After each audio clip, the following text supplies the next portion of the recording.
Greetings, fellow songwriters and seekers, and welcome back to Muse and Measure. If you haven't done so yet, please take a moment, hit that subscribe button. It's down here somewhere. Here's a question. What would you do if you could take a whole year off of work? Not have to go to any meetings, not have to do all the grunt work, have all that time, even the commute time. Think about how much time you spend commuting every day. For me, it's 90 minutes total. You know, it's a huge chunk of time. And then what you're thinking about work in the evening, you know, pretty much half your day, if you're lucky, is consumed by work.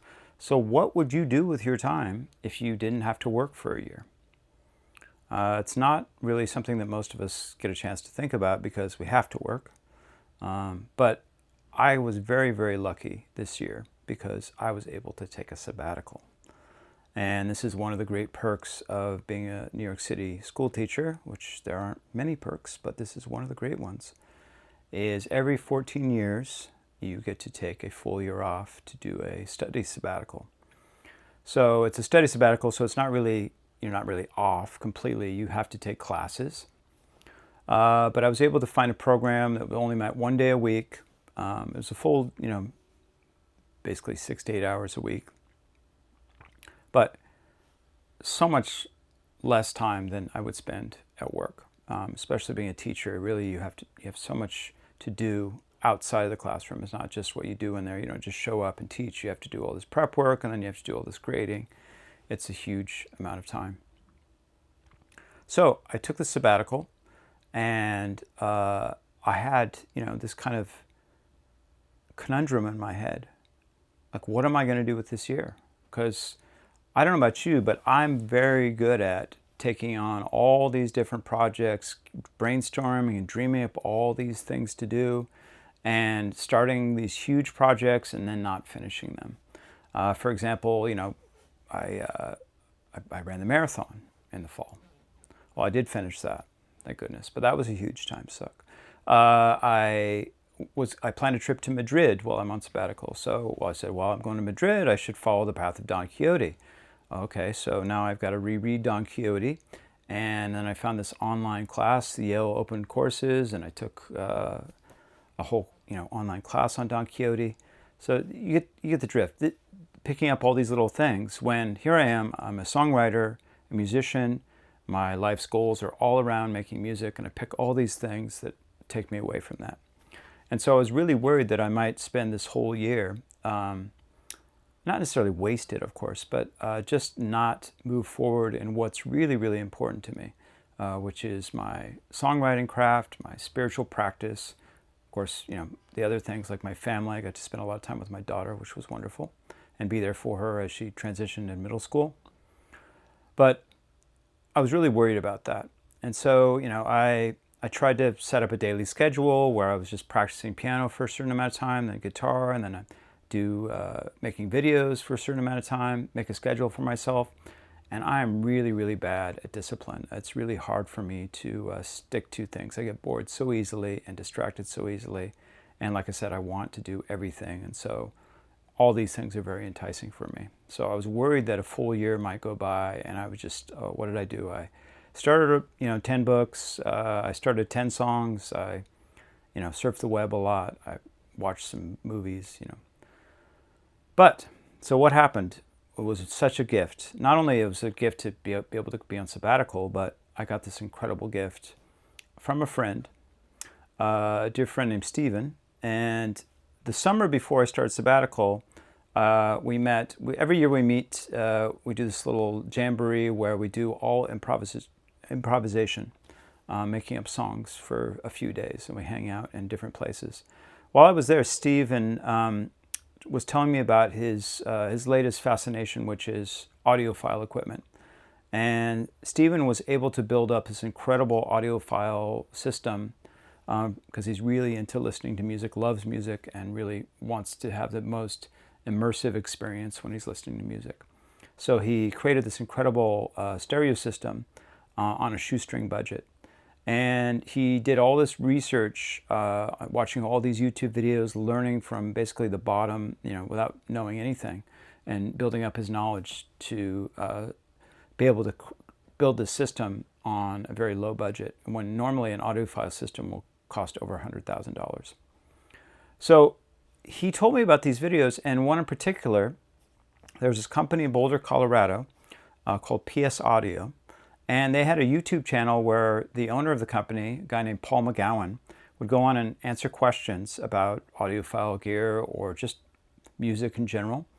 And it's a wonderful channel. I'll put a link to it down below. In fact, Paul is the one who encouraged me and came up with the idea, him and his wife, Terry, that I start this YouTube channel. So you have him to blame if you are despising this channel.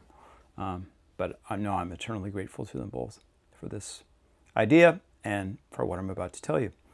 Because this video that Stephen told me about was that this woman had written in and said, you know, "Dear Paul, my husband had to take out a second mortgage to record his last album. What can you do to help?" So I don't know if you've done it yet, but recording an album to basically release to the world, you can do it very, very cheaply, obviously, but if you're going to hire studio musicians, you're going to do it right, you're going to do it in a recording studio, get it mixed and mastered, then it could cost, you know, tens of thousands of dollars. And so Paul says, well, actually, yes, we can help. We started this record label called Octave Records, and basically it's for this audiophile community who have these incredible stereo systems that the normal recording quality that most studios put out just doesn't sound good on these systems. They have what are called revealing speakers, which, you know, reveal all the nuances of the music. And if something's recorded poorly, then it just sounds like garbage on it. I know firsthand because we listened to some of my other records on it, and they did not sound up to snuff. But anyways, so Paul said, we started this record label, and if you're good, send us your stuff, and if we like it, we will record you for free. All you have to do is pay to come out. You know, you have to find a place to stay, obviously, but we will cover all the costs of the recording, and in the end, you'll have this full album recorded. So this seemed like an incredible opportunity. Now, Paul's channel is huge. He has, you know, hundreds of thousands of subscribers to his channel. So I thought there's no chance in hell that I'm ever going to hear back from these people. I'm sure they get 10 million solicitations a day, you know, all these people sending in their music. But I did it anyways at the encouragement of my friend Stephen. And I was very, very shocked that 3 days later, I got an email back from the executive producer, a woman named Jessica Carson, who's a great musician and songwriter in her own right, has this great band called Clandestine Amigo. You should check out. I'll put a link to them down below. And she said, we really liked your stuff. If you're ever in Boulder, we'd love to work with you. So like, holy shit, there it is. That's what I'm doing on my sabbatical. I'm going to record an album with these people. Now, I don't like the nature of things when they are not nailed down, that they're not, you know, no handshake deal there. And so I flew out in November and met with them. And they were wonderful people. And Paul showed me the stereo system and played some great music on it. And I was just amazed by what I was hearing. And, you know, we just hit it off and they were great. So I said, okay, look, we're going to do this in May. So we scheduled a session, and I was able to fly out Clint, who's the drummer for Visit, and Rob, who's the bass player and mixer and master, a great musical mind. And of course, Stephen lives in the area, and he came out and helped. I also have my good friend Reed By, who was out there, and he helped out. And we had just a wonderful, wonderful week in Octave Records, recording 8 original songs. Now, getting to that point was really, really hard, because I'd never had a deadline like that before, where I was like, I've got to get all these songs written in an 8-month period. And I didn't know if I could do it, you know, quite frankly. And when I started out, I had horrible writer's block.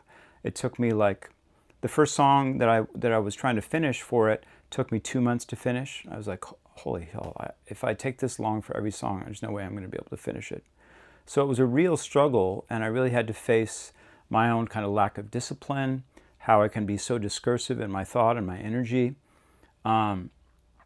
I really had to learn how to focus and get this stuff done, because not only did I have to write these songs, I also had to demo them.